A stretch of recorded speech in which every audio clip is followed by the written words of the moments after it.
आज का बाइबल का वचन सन पौलुस का थिस्सलुनीकियों के नाम पत्र अध्याय 4 वचन 13 से 18 और आज का सुसमाचार सन लूकास के अनुसार अध्याय 4 वचन 16 से 30। सन पौलुस का थिस्सलुनीकियों के नाम पहला पत्र अध्याय 4 वचन 13 से 18। भाइयों, हम चाहते हैं कि मृतकों के विषय में आप लोगों को निश्चित जानकारी हो। कहीं ऐसा न हो कि आप उन लोगों की तरह शोक मनाएं जिन्हें कोई आशा नहीं है। हम तो विश्वास करते हैं कि ईसा मर गए और फिर जी उठे। जो ईसा में विश्वास करते हुए मरे, ईश्वर उन्हें उसी तरह ईसा के साथ पुनर्जीवित कर देगा।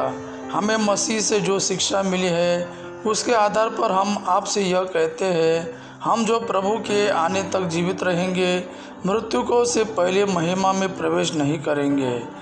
क्योंकि जब आदेश दिया जाएगा और महादूत की वाणी तथा ईश्वर की तुरही सुनाई पड़ेगी, तो प्रभु स्वयं स्वर्ग से उतरेंगे।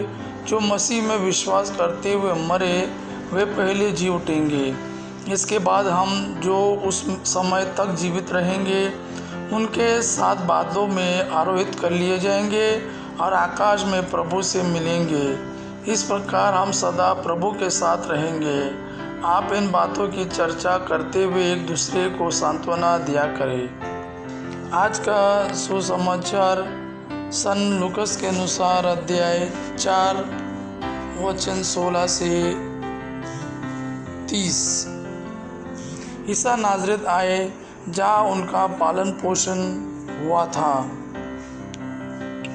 विश्राम के दिन वह अपनी आदत के अनुसार सभागृह गए। वह पढ़ने के लिए उठ खड़े हुए और उन्हें नबी ईसाया की पुस्तक दी गई। पुस्तक खोलकर ईसा ने उन्हें वह स्थान निकाला जहाँ लिखा है, प्रभु का आत्मा मुझ पर छाया रहता है, क्योंकि उसने मेरा अभिषेक किया है। उसने मुझे भेजा है जिससे मैं दरिद्रों को सुसमाचार सुनाऊं, बंदियों को मुक्ति का और अंधों को दृष्टि दान का संदेश दूं, दरिद्रों को स्वतंत्र करूं और प्रभु के अनुग्रह का वर्ष घोषित करूं।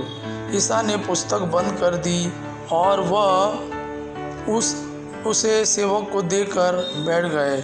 सभागृह के सब लोगों की आंखें उन पर टिकी हुई थी। तब वह उनसे कहने लगे, धर्मग्रंथ का यह कथन आज तुम लोगों के सामने पूरा हो गया है।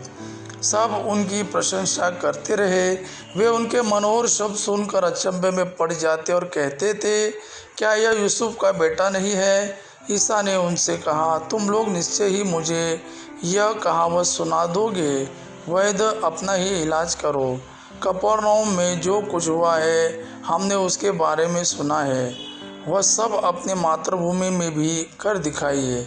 फिर ईसा ने कहा, मैं तुमसे यह कहता हूँ, अपनी मातृभूमि में नबी का स्वागत नहीं होता। मैं तुम्हें विश्वास दिलाता हूँ कि जब एलियास के दिनों में 3.5 वर्षों तक पानी नहीं बरसा और सारे देश में घोर अकाल पड़ा था, तो उस समय इज़राइल में बहुत सी विधवाएं थीं। फिर भी एलियास उनमें किसी के पास नहीं भेजा गया।